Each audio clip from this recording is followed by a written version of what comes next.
পশ্চিমবঙ্গে বিধানসভা ভোটে কে জিততে চলেছে, সমীক্ষা রিপোর্ট কি বলছে? বিভিন্ন সমীক্ষা সংস্থা তাদের রিপোর্ট, বুথভিত্তিক সমীক্ষা রিপোর্ট প্রকাশ করেছে। কোন সংস্থা কোন দলকে এগিয়ে রাখছে, কতগুলি করে আসন পাবে এবং আলটিমেটলি কারা পশ্চিমবঙ্গের সরকার গঠন করতে চলেছে, এবার কি পরিবর্তন হতে চলেছে পশ্চিমবঙ্গে, কি রিপোর্ট আসছে সামনে, সমস্ত কিছু আমরা আজকের এই ভিডিওতে আলোচনা করব।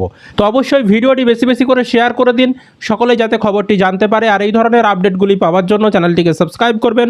ফেসবুক থেকে যারা ভিডিওটি দেখছেন পেজটিকে ফলো করে রাখতে ভুলবেন না। আরেকটা বিষয়, এই রিপোর্ট আমি বানাইনি, যারা সমীক্ষা সংস্থা তারা বানিয়েছে।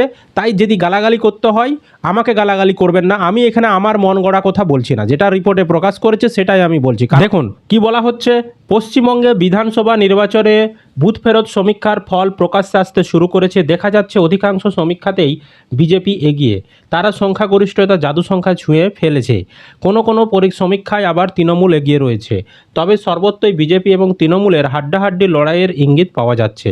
ভারতের নির্বাচনী ইতিহাস বলছে অনেক ক্ষেত্রেই এই ধরনের বুথ ফেরত বা প্রাক নির্বাচনী জনমত সমীক্ষা মেলে না, তবে মিলে যাওয়ার কিছু উদাহরণও রয়েছে। সুতরাং সমীক্ষার উপরই যে সম্পূর্ণ বিশ্বাস করতে হবে তারও কিন্তু বিশ্বাসযোগ্যতাটা নেই। 294টি আসনের পশ্চিমবঙ্গ বিধানসভার সংখ্যাগরিষ্ঠতার জন্য প্রয়োজন 148টি আসন। 2021 সালের নির্বাচনে একক সংখ্যাগরিষ্ঠতা লাভ করেছিল তৃণমূল, বিজেপি পেয়েছিল 77টি আসন। ম্যাট্রিজের বুথ ফেরত সমীক্ষা বলছে পশ্চিমবঙ্গে 146 থেকে 161টি আসন পেতে চলেছে বিজেপি। অর্থাৎ ম্যাট্রিক যে সংস্থা তারা যে বুথ ফেরত সমীক্ষা করেছে তাদের মতে এবার বিজেপি পেতে চলেছে 146 থেকে 161টি আসন, তৃণমূল পাচ্ছে 125 থেকে 140টি আসন এবং অন্যান্যরা 6 থেকে 10টি আসন পেতে পারে বলে ম্যাট্রিজের সমীক্ষায় দেখা যাচ্ছে। তবে বাম ও কংগ্রেস এ রাজ্যে খাতা খুলতে পারবে না বলে দাবি করা হয়েছে এই যে ম্যাট্রিজ যে সমীক্ষা সংস্থা তাদের পক্ষ থেকে। এবার দেখুন চাণক্য স্ট্র্যাটেজি, এনারা যে সমীক্ষা সংস্থা এনারা কি বলছে, পশ্চিমবঙ্গে যে সমীক্ষা প্রকাশ করছে তাতে দেখা যাচ্ছে বিজেপি পেতে পারে 150 থেকে 160টি আসন এনাদের মতে, এবং তৃণমূল পেতে পারে 130 থেকে 140টি আসন, অন্যান্যরা পেতে পারে 6 থেকে 10টি আসন, তবে বাম ও কংগ্রেস আসন শূন্য। পিপলস পালস এই যে সমীক্ষা সংস্থা এনারা কি রিপোর্ট বলছে, এনাদের মতে তৃণমূল কিন্তু এগিয়ে থাকছে।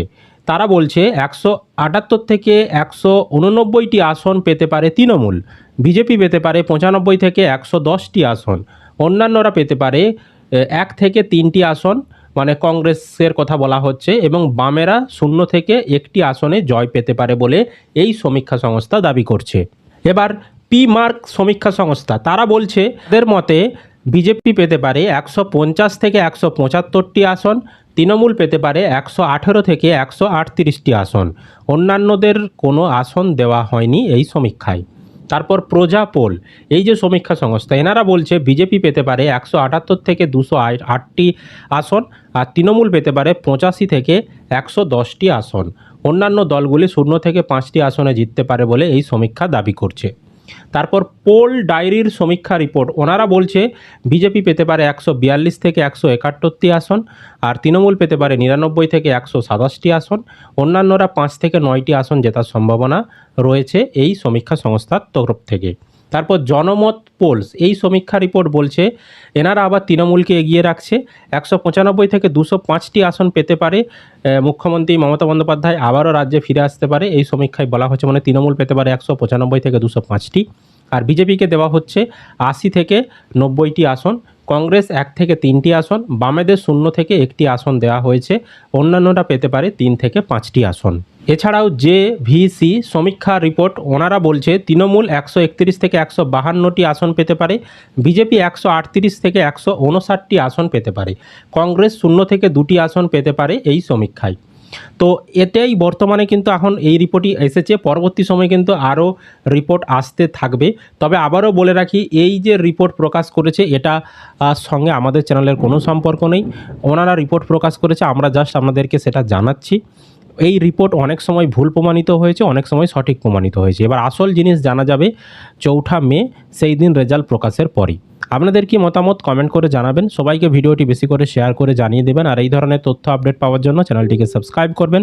ফেসবুক থেকে যারা ভিডিওটি দেখছেন পেজটিকে ফলো করে রাখতে ভুলবেন না।